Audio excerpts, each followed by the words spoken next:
প্রেমের টানে মার্কিন সেনা রাশিয়া পৌঁছে গেল। রাশিয়ার বন্দরনগরী ভ্লাদিভস্তকে বান্ধবীর সঙ্গে দেখা করতে গিয়েছিলেন এক মার্কিন সেনা সদস্য, কিন্তু তাকে গ্রেপ্তার করে নিজেদের হেফাজতে নিয়েছে স্থানীয় কর্তৃপক্ষ। এই সেনার বিরুদ্ধে অভিযোগ, বান্ধবীর সঙ্গে দেখা করতে এলেও তার কাছ থেকেই চুরি করেছেন তিনি। একাধিক মার্কিন কর্মকর্তা গত সোমবারই তথ্য জানিয়েছেন। তারা বলেন, 34 বছর বয়সী এই সেনা স্টাফ সার্জেন্ট গর্ডন ব্ল্যাক দক্ষিণ কোরিয়ায় কর্মরত ছিলেন। তিনি যুক্তরাষ্ট্রের টেক্সাসের ফোর্ট ক্যাভাজাউসের বাড়িতে তার ফিরে আসার প্রক্রিয়া চলছিল।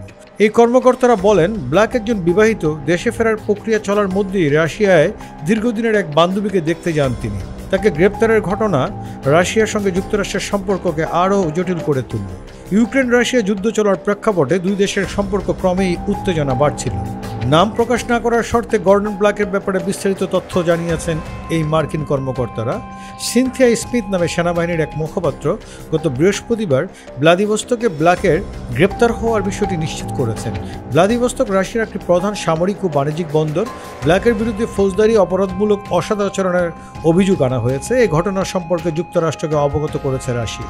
পরে মার্কিন সেনাবাহিনীর তরফে ব্ল্যাকের পরিবারকে তার ব্যাপারে জানানো হয়। স্মিথ বলেন, রাশিয়া গ্রেপ্তার সেনা সদস্যকে মার্কিন পররাষ্ট্র দপ্তর যথাযথ কূটনৈতিক সহায়তা দিয়ে যাচ্ছে। কর্মকর্তাদের ভাষ্য অনুযায়ী মার্কিন সেনা ব্ল্যাকের রুশ বান্ধবী দক্ষিণ কোরিয়ায় থাকতেন। সেখানে সর্বশেষ দেখায় কিছুটা ঘরোয়া বিবাদ বা ঝগড়া হয় দুজনের মধ্যে।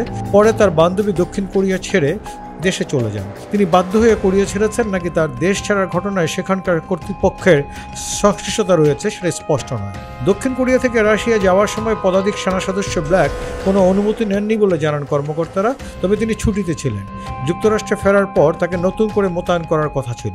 রাশিয়ার কোনো মার্কিন কর্মীর যাওয়ার বিষয়ে নিষেধাজ্ঞা আছে কিনা তা স্পষ্ট নয়, যদিও যুক্তরাষ্ট্রের পররাষ্ট্র দপ্তর দেশটির নাগরিকদের রাশিয়ায় না যেতে জোরালো পরামর্শ দিয়ে থাকে। রাশিয়ার বেশ কয়েকজন মার্কিন নাগরিক কারাবন্দী রয়েছেন। তাদের মধ্যে রয়েছেন কর্পোরেট সিকিউরিটি এক্সিকিউটিভ পল ওয়েলান ও ওয়াল স্ট্রিট জার্নালের রিপোর্টার ইভান গার্টস্কবি। মার্কিন কর্তৃপক্ষ জানিয়েছে দুজনেই ভুলক্রমে গ্রেপ্তার করা হয়েছে এবং তাদের মুক্তির জন্য আলাপ আলোচনা চলছে।